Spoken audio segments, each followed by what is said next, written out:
little message here. Welcome into No Layups. I don't know. We don't do intros on this show. Hey, Raheel. What's up, man? How are you? I think I'm good. It's weird to do a show that you know you're going to do 9 times in a row over the next 2 weeks because the kind of impromptu bye week in between with knowing your matchup, and you just had a week off of some game that you're not going to get to. So it's kind of weird, I want them to move this up a little bit more. I know you got to give the team some time to recover, especially those who played in the made-up title games, because that's what they are. They didn't exist. I watched this game. I watched a bunch of title games over the weekend, but they really didn't exist. I know they're just like a made-up figment of my imagination almost, because I saw what happened to Alabama, but it didn't count. So it was just like a little made-up game that everyone had fun with, and so just are you saying that from a Texas perspective, or are you saying that from a college football perspective? College football perspective. I told you I didn't think Texas would get in. You could make an argument because of their wins, all that stuff. It's old. I didn't think they deserved to be in because of that loss to Florida. It wasn't because of Ohio State, all that stuff. We've already talked about it. I'm talking about from a perspective of a college football fan. I watched Alabama take on a CFP team, a top 4 team, and didn't belong on the same field, frankly. So nothing happened to them because that game happened, yet the result didn't matter. When in sports does that happen? That we play a game this late in the season and it has no impact. This is one of the worst things about the college football playoffs. Let me pause you, because, by the way, I don't necessarily disagree, but I like to look at things from a different lens.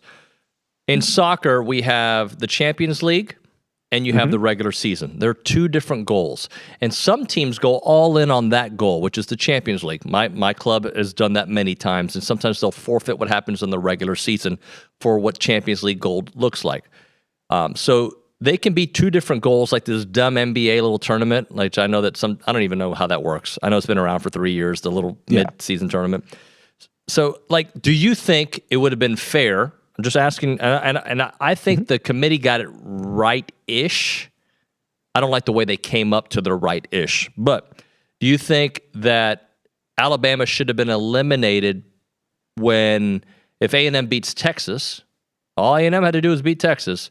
They would have been safely in the college football playoffs, but A&M loses to Texas, so they have to play this extra game. You think by being the best in your conference, by a dumb tiebreaker, you should be hurt that bad that you'd be out of the playoffs? I think it should move you down 2 lines, but I don't think if you are at the time an 8, you shouldn't be out.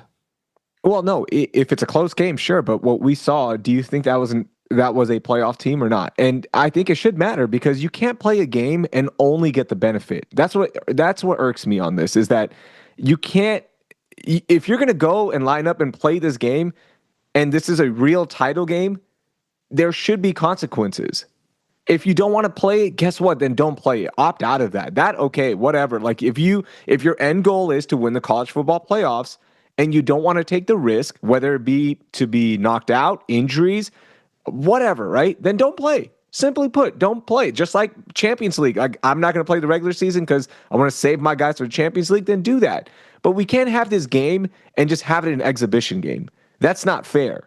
I think that is the most annoying thing we've done in college football, is that this game is just a free pass. There should be some consequence. If you go in and you lose to Georgia by that much, you don't belong in the college football playoffs already with that resume. So any team that gets blown out during the year at all should be eliminated from the college football playoffs? No. I'm talking about this week. Why did A&M get penalized for playing a game a week before? That much. Well, we didn't get penalized. We stayed 7. We never moved. No. I'm saying the Texas game, you lost that game, right? Road, but you dropped how many spots? 4. Just because it was a week later or a week and a half later, right? Like that's what is so annoying about this is just an exhibition game. So let's just get rid of title games. Should we get rid of the college football playoffs is the ultimate thing. Let's just get rid of title games. So get rid of the FCS game, get rid of title games. No, FCS game can still happen. That's their thing. That's a different bracket. That's a different division. For an SEC team though. Because it is just an exhibition, right?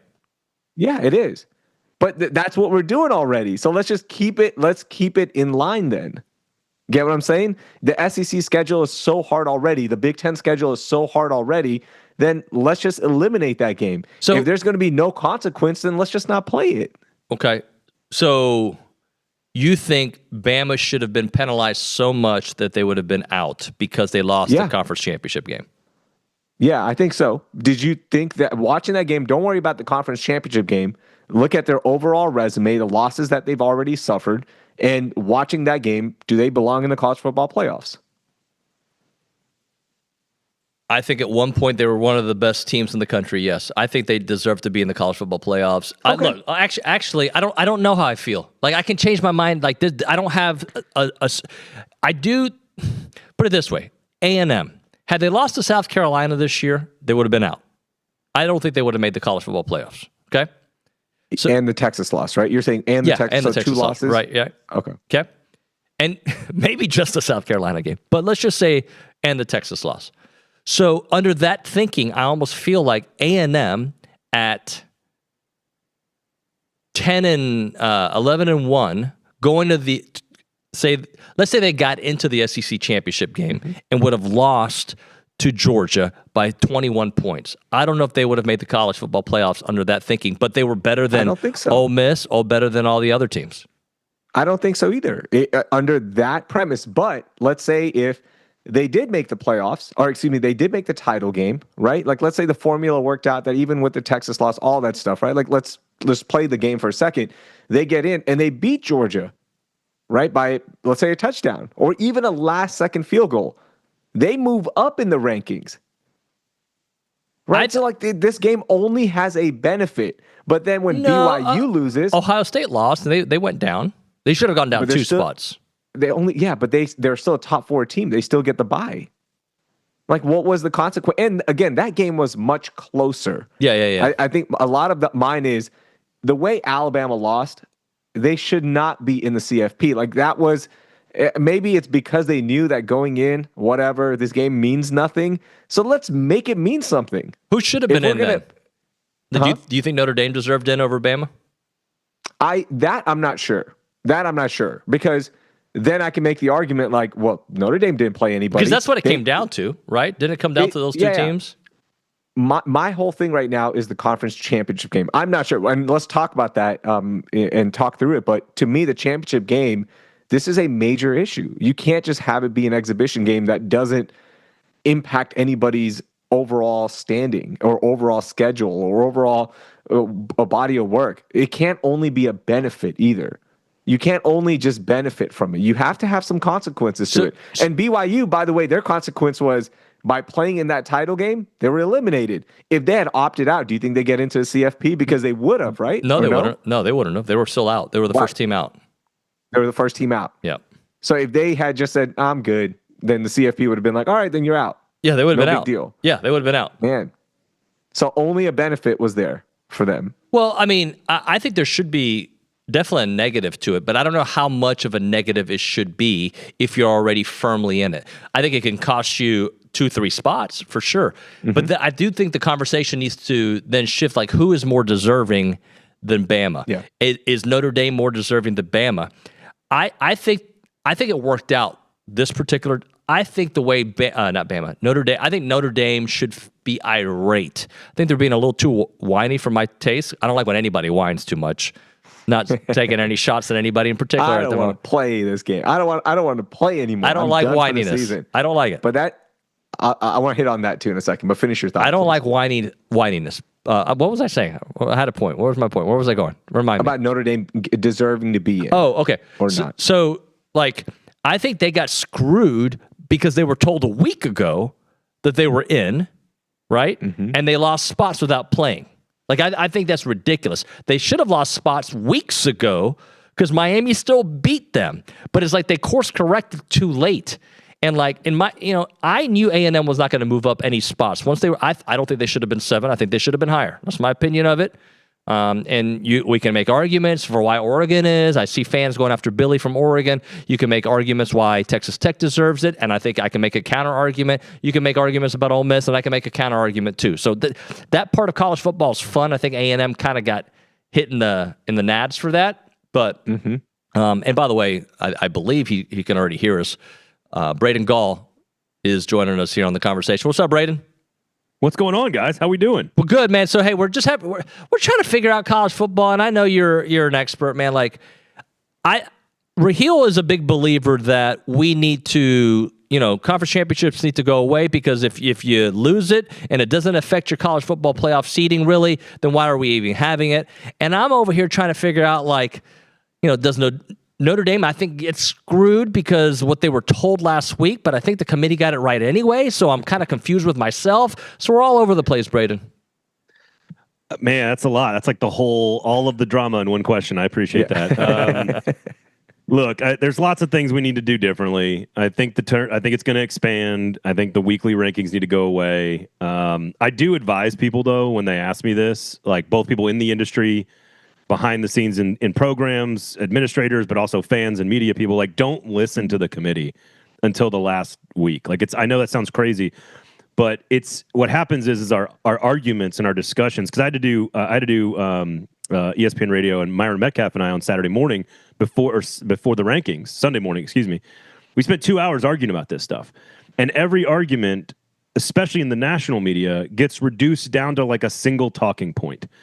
And there's no space to have like the entire conversation about a 12 or 13 data point body of work. Like, if you start talking about one criteria, let's call it like how a team looks, right? Like, let's call it form or whatever, eye test, how they're playing, right? If you do that and then go down that path, you're going to end up picking different teams. Like, Notre Dame looks the best lately. Alabama has not looked as good. If you're going to talk about wins, you're going to go down a different path. Alabama looks the best, and so looks not as good. If you talk about best loss, well, so-and-so looks great, and Alabama's loss is the worst. Like, you're just going to end up tying yourself in a knot. And every argument about this turns into that. Well, but the Florida State loss has to count. And it's like, well, it clearly did. Otherwise, they would be number 4 in the rankings, not number 11 or 9 or 10. Like, everything matters. It's just what matters most about any given team is different, because we have 136 teams playing all across the country in different schedules. So all of that didn't really answer your question, which is they've never told us that conference championship games like do matter, don't matter, how much do they matter. They were invented, RIP, they were invented by Roy Kramer 30 years ago, 40 years ago, whatever it is, to make money. Like, they are a money-making mechanism for college conferences. At some point, we hit a sweet spot where the champion, especially in the SEC, really was the best 2 teams in the SEC playing for a conference championship. And the winner went to the BCS championship game most years. That was for like an 8-year window in the mid-2000s. And that's when it really actually did its job the best, right? Like, it was an elite team, probably top 5 from the West, probably a top 5 team from the East, probably playing for the right to go to the national championship game. Since then, it's turned into almost like that Indiana-Ohio State game was awesome football. It was a great, dramatic, passionate football game with 2 really good teams. And at the end of the day, being 1 or 2 is almost irrelevant in the rankings. Now, I live in Nashville. There are a ton of Indiana people in Nashville, so I'm not going to tell them that win didn't mean a lot as the first ever Big Ten championship game in history and maybe a Heisman Trophy, etc. But it's clear that the game shouldn't matter as much to the committee. It just shouldn't. You cannot tell me that 90% of the sport isn't going to play and then hurt the 10% or half of the 10% that loses the game. Like, it doesn't make any logical sense. If you think Alabama, after every game that Miami's played and every game that Notre Dame's played and every game that Alabama's played, the entire regular season is done, and you're telling us, I may not agree with this, but you're telling us, the committee, that Alabama is better than Notre Dame, who's better than BYU, who's better than Miami. I don't know how you change it all, because Alabama was so good in the SEC that they had to play a team they already beat. So I don't think Alabama is one of the 9 best teams. I'm not sure Oklahoma's one of the 8 best teams in college football. But you cannot argue their resume is worse than Miami's or Notre Dame's. Mm-hmm. I know I'm going long-winded here, but I think Notre Dame is actually better than almost all of these teams. Like, I would take Notre Dame over Ole Miss. I might take Notre Dame over Oklahoma, and I would take Notre Dame over both Miami and Alabama. Right now, head-to-head. Like, everything that you own is on the line. Who you picking? I think Notre Dame might be better than all of them. And here we are. They're the ones that are out.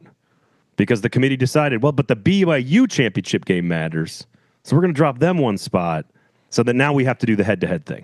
Raheel, So it's a mess. Sorry. let me jump in here, because from an A&M perspective, I think Miami can beat A&M. There's no doubt about that, right?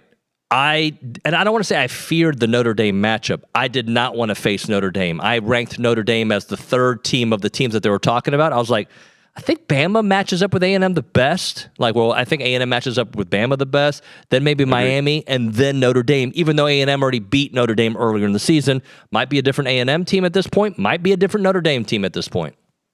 I mean, one back shoulder fade to a third string tight end. Like that's the only difference in the two teams. Even in that game, week 2, where a freshman quarterback for Notre Dame is playing in his second game ever.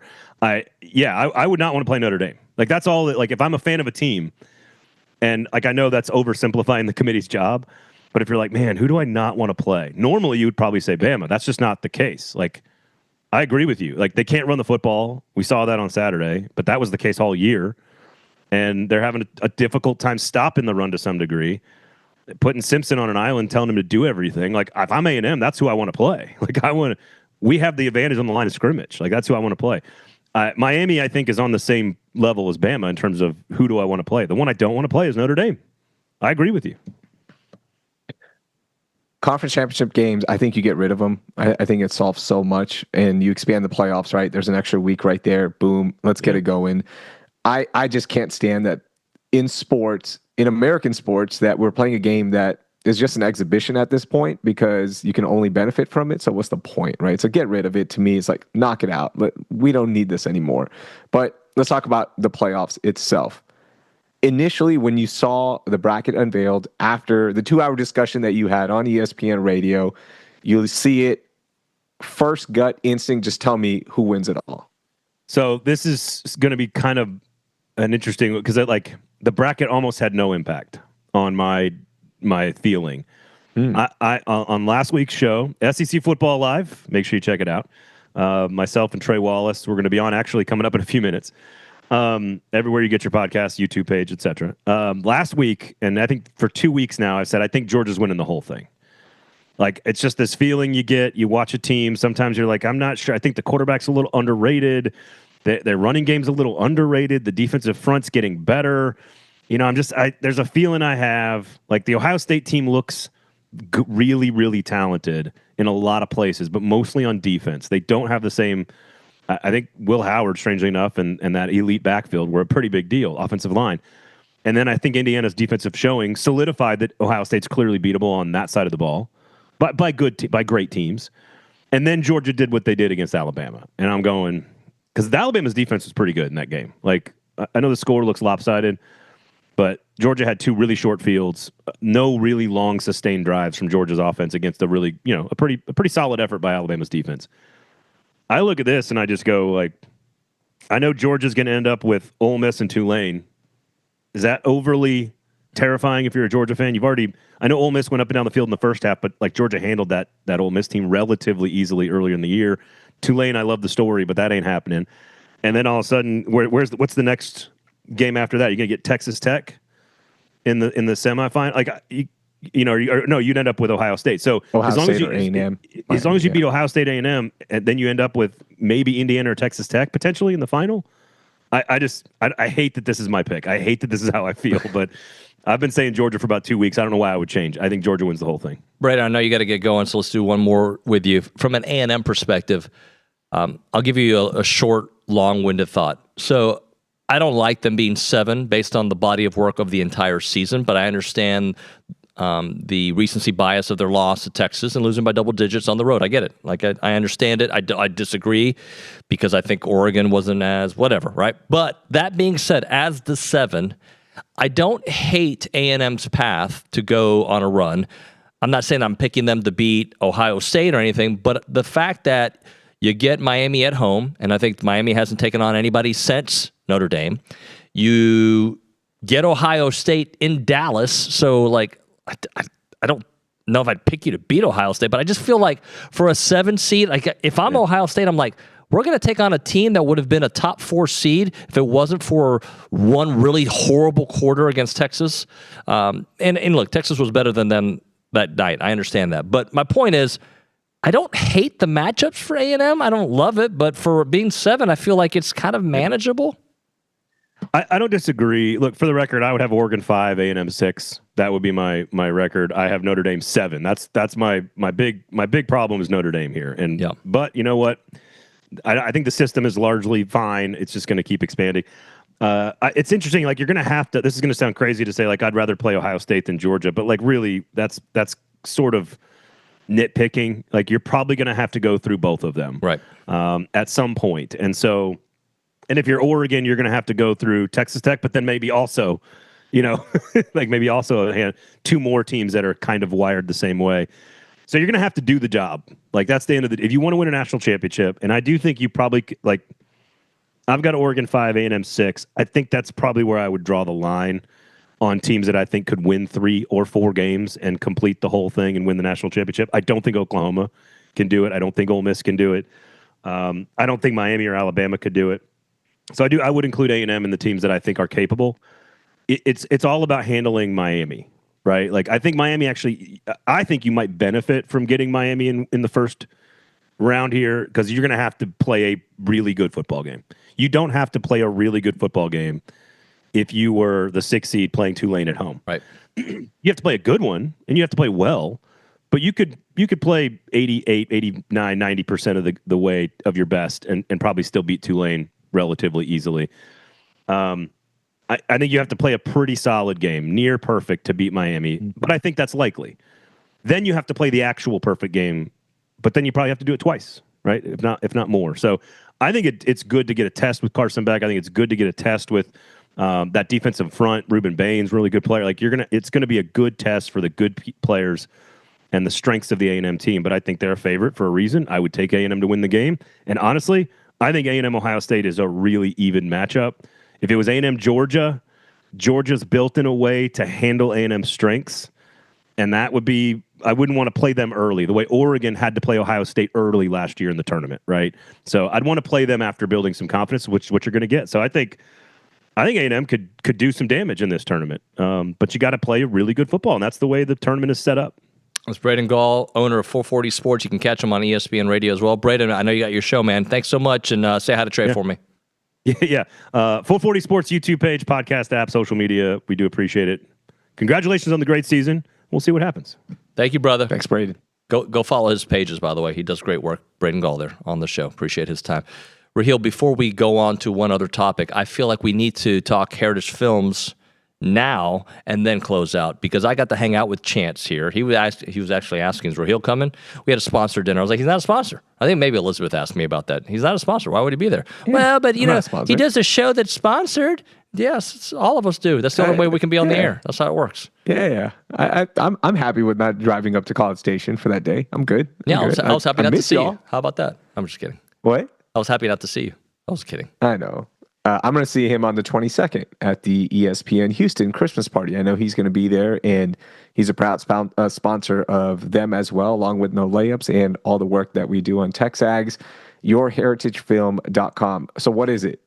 You're like, I don't get Your Heritage Film. Explain that to me. Well, do you want a fantastic documentary on your family, your stories, your parents' story, your grandparents, your history, preserved forever? You get this copy, you get it on the cloud, you get an actual disc, you get an actual USB, whatever you want. It's going to be yours forever, and it's done in a world-class manner with Chance McLean and his team at Your Heritage Film.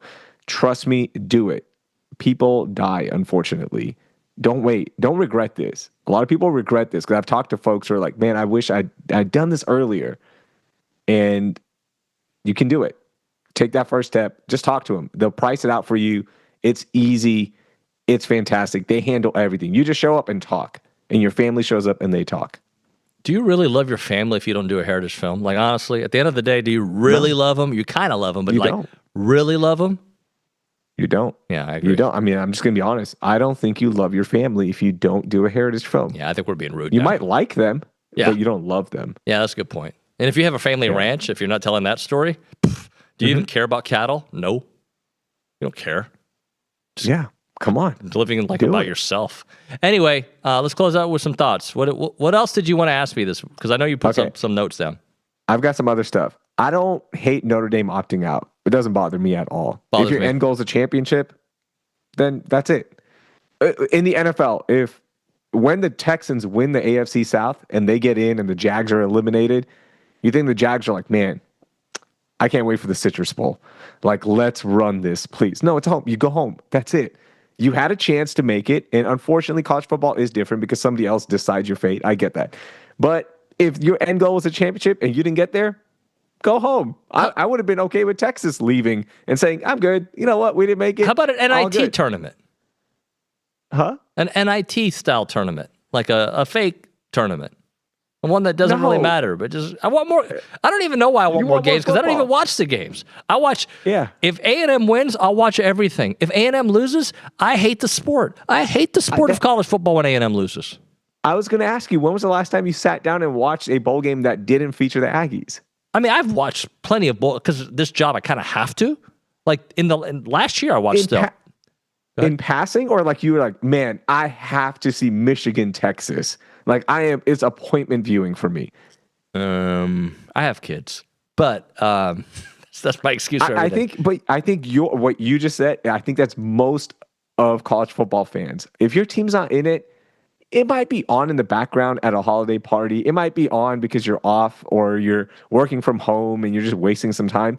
But no one's going and making appointment viewing for college football games anymore in bowl season. Enough people are watching to where these networks are spending a lot of money to have these games. Like if people weren't watching, then they wouldn't be spending this extra money. I want, I'm gonna tell you a couple things. I'm gonna be very selfish. I like when Texas A&M plays in a bowl game that I get to travel to a cool city.